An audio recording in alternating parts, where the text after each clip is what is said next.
So in my videos, man, I try to include as much footage as I can just for validation and just to show and just so people can get more information, because these videos contain a wealth of information. And for some of those that still might not believe that this stuff happens in prison, I post it for them too. So this video you're about to see is an I-Team 4 investigation from Channel 4 NBC out of Washington. Check it out. For the last year, the News 4 I-Team has investigated deaths of D.C. inmates serving time in federal prisons and the unanswered questions that their families have had over the years. Now, a second death in recent months has been ruled a homicide. Investigative reporter Tracy Wilkins joins us now to explain why some say D.C. inmates are more vulnerable and what's being done to prevent those deaths behind bars. Tracy? Well, Sean, when a prisoner is given a sentence, the expectation is that they serve it with a focus on successfully bringing them home, rehabilitated and ready to contribute to society. D.C.'s prison closed decades ago, so once its inmates are sentenced, they are now sent to federal prisons all over the country. And both inmates and experts tell us they're often targeted. At least 6 D.C. inmates serving in federal prison have been killed in the last 4 years. Some of their families are still wondering what happened. When D.C. native Derisha Hawkins thinks about the new life she's created for her family in Hagerstown, Maryland, she's proud. Up here's a different scenery. You don't hear the sirens. But she's also sad knowing that her husband will never have these moments with his children again. He loved being a dad. He just loved it. She says Kamara Jones was a dutiful father, but also a complicated man. In and out of prison, a parole violation putting him back behind bars. Thousands of miles away, where Jones said he felt targeted. For some reason that they just automatically don't like D.C., people from D.C. The distance making it almost impossible to see him or check on him. I missed him prior to this, but it's a different feeling now. It's like I'm sorry, I don't want to get. It's a different feeling now, because I know he's not coming home. On March 22nd, Jones' body was discovered in the Special Housing Unit, a place of isolation for prisoners, also known as the SHU, at USP Victorville in California. His death ruled a homicide. The coroner's office called me and told me that they had his body. Prisoners placed in the SHU may be moved there for discipline or can request it for their own protection. Derisha doesn't know why he was there, but she told the I-Team he expressed concern for his safety and told her he had been injured, but didn't say by whom. He's had a broken collarbone. He's had fractured ribs. According to Bureau of Prisons documents obtained by the I-Team, correctional officers tried to resuscitate Jones after he was found leaning against the shower. I inquired about him, like, how was somebody deceased standing in a shower?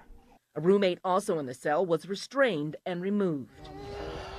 5 months before Jones' death, Robert Jeter, another D.C. inmate, also serving time at Victorville, died after being found unresponsive inside the SHU. He had hopes. He wanted to live his life. Initially ruled undetermined, the BOP now says his death was a homicide caused by blunt force trauma. So severely that his brain had swollen and hemorrhaged.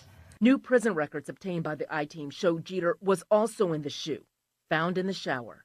So many D.C. prisoners, they have a level of insecurity and instability that other state prisoners don't have. Brenda V. Smith is a professor of law at the American University Washington College of Law and has studied and advocated for D.C. inmates for more than 20 years. They're going to a place where nobody knows them, nobody has heard about them, and all they've heard is about this D.C. population that's coming to them that is entitled, that is violent.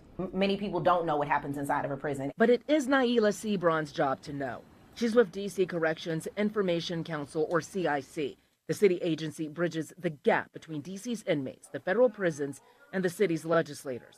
They visit up to 5 prisons a year, checking on conditions and talking with D.C.'s incarcerated. We are here to give them a voice. And they make recommendations based on what they find to the BOP and district officials. In this CIC inspection report of Victorville from 2016, numerous inmates said the prison was unsafe and dangerous, with high rates of gang-related violence. Over half of the inmates interviewed reported being assaulted, and expressed fear for their safety or lives.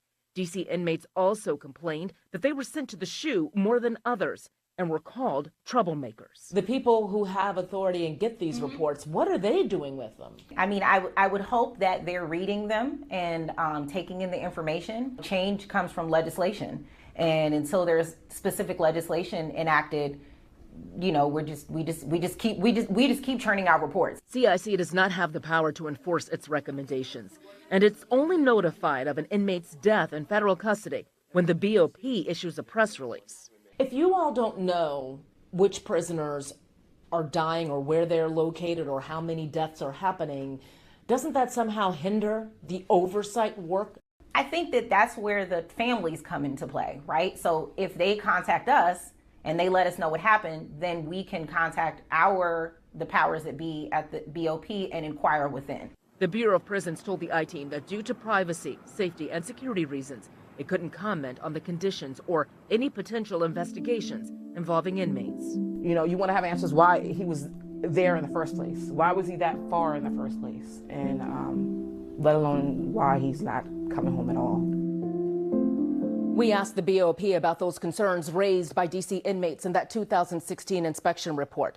The agency said, "We make every effort to ensure the physical safety and health of the individuals confined to our facilities through a controlled environment that is secure and humane." There was another CIC inspection that happened at Victorville in 2021. There were less complaints about violence among inmates in that report, but a quarter of the D.C. inmates there were housed in the SHU at the time. San Bernardino Sheriff's Office tells us the FBI is investigating Jones and Jeter's homicides. Wow. Back to you all. Tracy, I'm just curious, has there been any response from D.C. leaders about this? Yes, Sean, we did hear from D.C. Councilmember Brooke Pinto's office. She chairs the committee that oversees the judiciary and public safety, and she said the homicides are extremely troubling and that she will continue to keep fighting for control over D.C.'s jail and prison system, including keeping D.C. inmates closer to home. And there are plenty of families who would like to see that happen. I know there Back are. to you all. All right. Tracy, thank you so much. We appreciate it.